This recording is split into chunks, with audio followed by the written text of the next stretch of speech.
शहर के एक कोने में बसी झुग्गियों में रहती थी एक महिला रेखा और उसके साथ एक छोटा बेटा था चिंटू, जिसकी उम्र मुश्किल से 5 साल रही होगी। रेखा का जीवन संघर्षों से भरा था। दिन भर काम करती, लोगों के घरों में झाड़ू पोंछा करती और रात को थकी हारी अपने बच्चे को गोद में लेकर सो जाती। हर रात रेखा उसे सुलाने से पहले एक ही बात कहती, बेटा, लोग क्या कहते हैं उस पर मत जाना, सही क्या है वो दिल जानता है। एक दिन स्कूल में एक शिक्षक ने पूछा, तुम्हारे जीवन में सबसे बड़ा आदर्श कौन है? लेकिन चिंटू खड़ा हुआ और बोला, मेरी माँ, क्योंकि वो अकेली हैं पर कभी हार नहीं मानती। लोग उन्हें बिगड़ी कहते हैं पर उन्होंने मुझे कभी गलत राह पर नहीं जाने दिया। उस दिन पहली बार किसी ने रेखा की तारीफ की थी। स्कूल की शिक्षिका घर आईं और रेखा से मिली। उन्होंने कहा, आपका बेटा बहुत समझदार है, आपने उसे बहुत अच्छे संस्कार दिए हैं।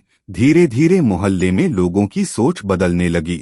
जिन लोगों ने कभी रेखा को नीचा दिखाया था वो अब उसकी मेहनत और ईमानदारी की सराहना करने लगे। चिंटू पढ़ाई में अव्वल आने लगा। उसकी एक ही इच्छा थी, माँ को वो इज्जत दिलाना जो उन्हें कभी नहीं मिली। समय के साथ चिंटू बड़ा हुआ, वह सरकारी अफसर बना और उसी मोहल्ले में आकर एक छोटा स्कूल खोला। रेखा विद्या मंदिर उद्घाटन समारोह में मंच पर उसने कहा, यह स्कूल उस माँ के नाम है जिसे समाज ने कभी समझा नहीं, पर जिसने अपने बेटे को इंसान बनाना नहीं छोड़ा। रेखा की आंखों से आंसू बह निकले, लेकिन इस बार वो आंसू दुख के नहीं, गर्व के थे।